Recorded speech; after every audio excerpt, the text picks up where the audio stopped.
Daniel's vision of the statue and its interpretation is familiar to a lot of us, but what parts of that vision are past and what parts are still future, and especially what comes next? That really is the crucial question. What should we be watchful of? And does some of this vision happen prior to Daniel's 70th week? Today, we're going to find out. To refresh your memory of that iconic vision, King Nebuchadnezzar of Babylon had dreams of a giant metal statue. Yes, the scripture said he had multiple dreams of this statue, and they were more like nightmares because they greatly troubled the king. So the king called all his spiritual advisors to tell him the interpretations of the dream. But not only did the king ask for the interpretation, he also asked for them to tell him what the dream was. The wise men of Babylon couldn't do that, and they wisely told the king that no mortal man could do that, only the gods. Then the king was furious and threatened to kill all the wise men. Daniel, who had just been promoted to this position, and therefore had his head on the executioner's block as well, prayed to God and was given the vision of the dream and its interpretation. The king had seen a giant metal statue made up of 5 different materials: gold, silver, bronze, iron, and clay. The head was gold, the chest was silver. The torso was bronze and the legs were iron. The feet and toes were iron mixed with clay. Then the entire statue was hit by an enormous stone from heaven.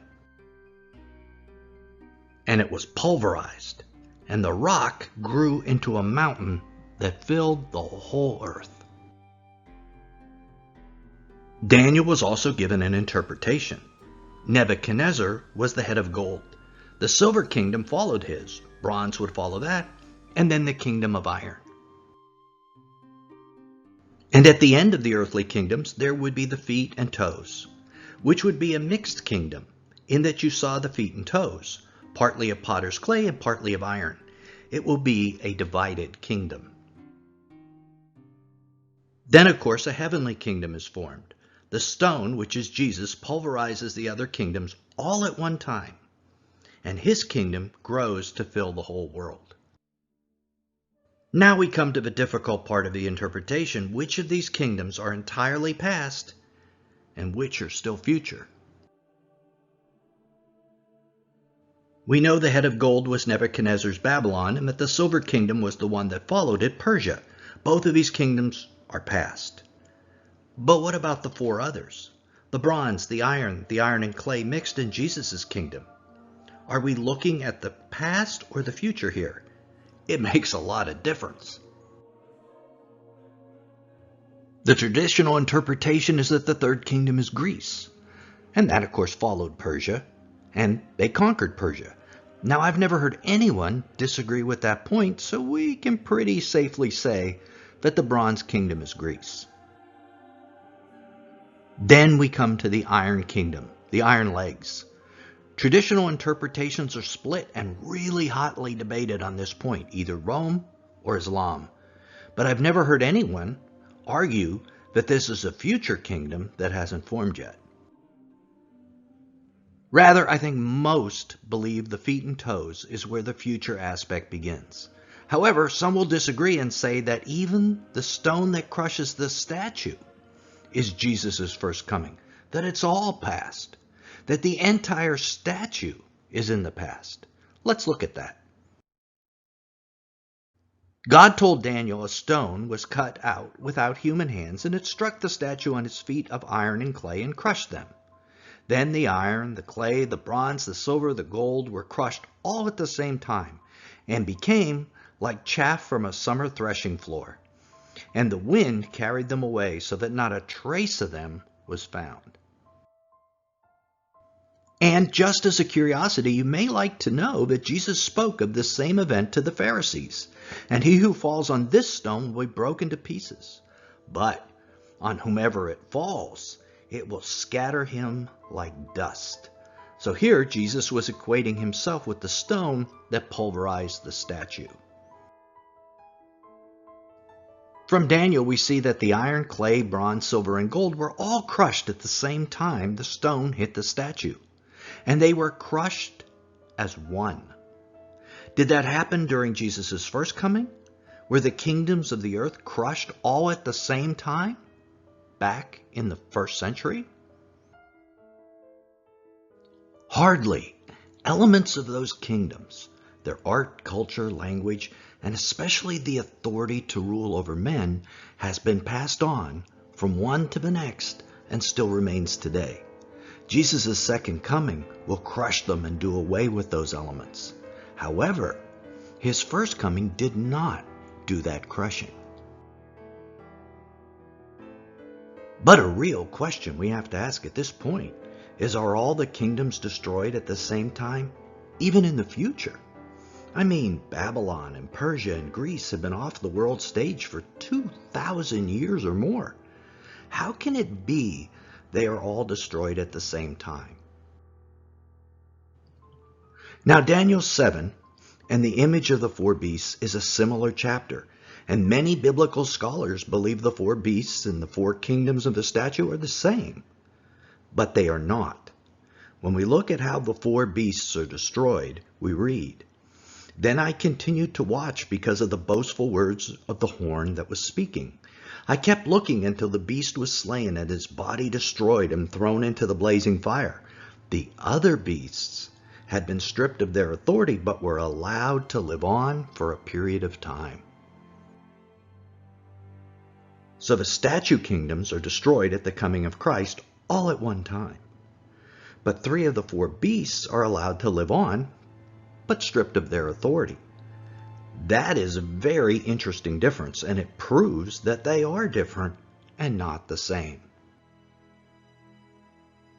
The answer likely is that three of the four beasts are kingdoms that exist in the future. They are three of the 10 horns. And those nations live on under the rule of Christ for a period of time in the millennium. The statue, however, rather than being separate entities, are one statue. And it's the statue of a man. It is the world government of man, man's rule. Babylon was defeated, but it passed its authority to rule on to Persia, which passed its authority on to Greece, etc. It is this authority of man which is destroyed all at one time at the second coming. And the final kingdom holding that authority seems to be the feet and toes. That means the kingdom the stone hits and crushes will be present at the second coming, and that kingdom is the feet and toes. Also notice what Daniel says about this kingdom. In the days of those kings, the God of heaven will set up a kingdom which will never be destroyed. To which my mind wants to ask, kings? What kings? Kings aren't mentioned anywhere in this vision. It must be referring to the toes. And those that follow prophecy know the final Antichrist kingdom will have 10 kings who will give their power to the Antichrist, just like those 10 toes. So before Jesus the stone can come and destroy that Antichrist kingdom, the alliance of the 10 kings must form first. Now that is something to watch for.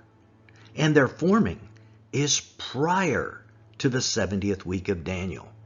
Yes, shocking. So no matter what your rapture preference, pre-trib, mid, pre-wrath, if you live long enough, you will see the 10 kings. This is a pre-rapture event regardless of your rapture theory.